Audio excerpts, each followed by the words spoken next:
Hi, my name is Dennis Poyer. I'm one of the owners of SAWAYA Fleet Services in Denver, Colorado. We're going to go over some maintenance tips today on a Class 8 truck. And if you look at your truck every day, then you know if something's out of place when you lift the hood. On these mostly is just a visual look. Oil leaks, anything you see, hoses that are broke, clamp that's gone, anything you possibly see. Also on the maintenance schedule, depending on your truck, depending on what oil you run, if you run a synthetic oil, a lot of times you can go a lot further than a regular oil. The thing is, you should lift the hood, check your truck front to back every morning. If you go over on your oil changes, you're going to end up having engine trouble, depending on how far you go over. Same way with the fuel filters, you go too long, you can end up losing power. I know some guys can go 40, 50,000 miles, but you need to bring it in at like half of that interval, just because if you don't, the kingpins will galled.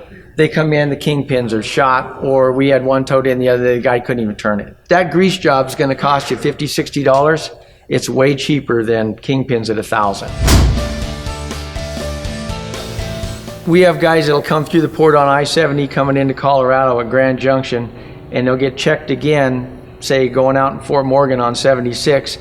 They'll pass in Grand Junction and they'll flag them for a bunch of stuff in Fort Morgan.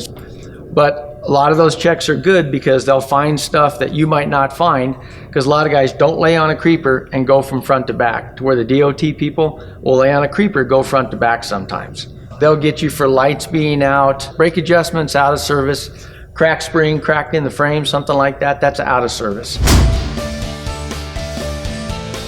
When you get stopped at a DOT check, they'll have you step on the brakes, should be 80 pounds, a lot of times they put more in, and if they're out of adjustment, then they can make you sit there and wait. Most of the newest trucks out there for probably like the last 10, 15 years all have automatic slack adjusters on them. And these pretty much keep up, so you don't have to adjust the truck. But every now and then you'll find one that doesn't adjust. Best thing to do is get under and look at it with your brakes set, and you can measure the distance between the can and how far the slack is moving. And depending on the slack adjuster, the brake can type, it's going to tell you a specific 2-inch, 2.5-inch, whatever it is. A lot of the times the owner-operators will take care of the brakes themselves, but just because they're automatic slack adjuster doesn't mean they're all working. So it's a good idea when you get underneath to look.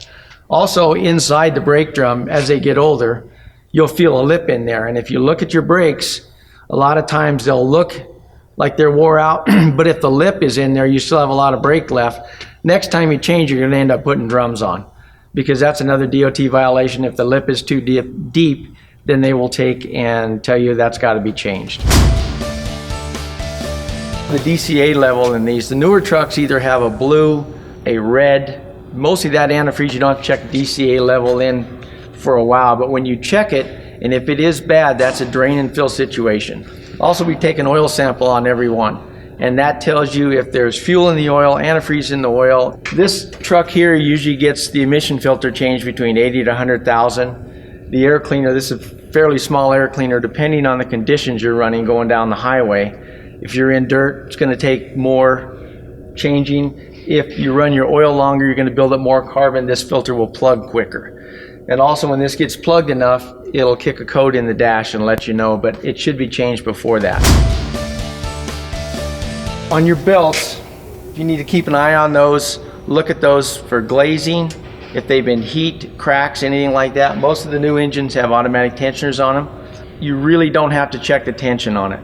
But every now and then you should pop the belt out, spin the idler bearings, and make sure they're not wore out, they're starting to go, stuff like that.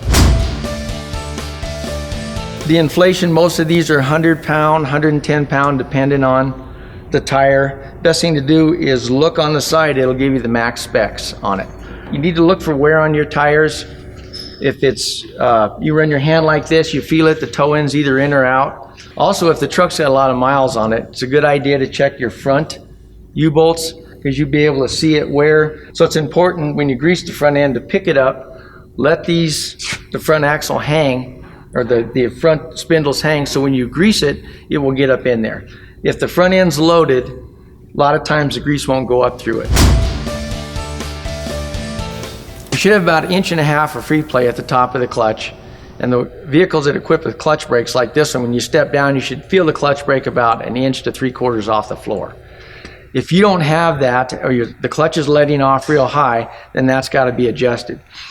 Another thing too is when we adjust the clutch, first thing you do is reach in and spin the clutch brake. If it doesn't spin, it's fine. The 2 tabs are there. Look at the facing on both sides, because a lot of times you'll be able to step down, you'll feel it, but you won't be able to get in gear because the clutch brake, the teeth are tore out and it's just spinning. At that time, you have to go in there with an air hammer and cut it out, put a new 2-piece in there.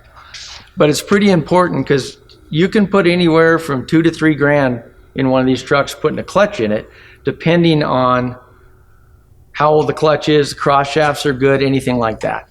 So the more you can keep your clutch in the proper adjustment, the better off you are.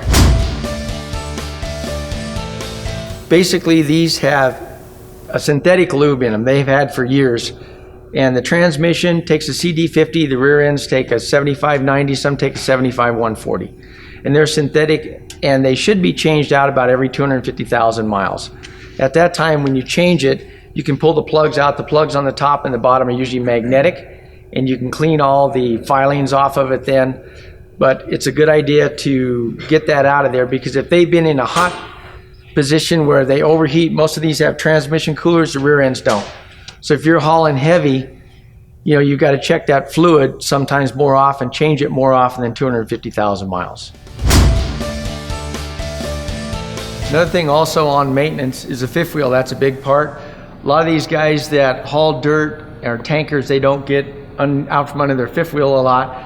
So when they come into service, if we service it with the tanker on it or with the end dump on it, we'll try to drop it, grease it, and then put it back in.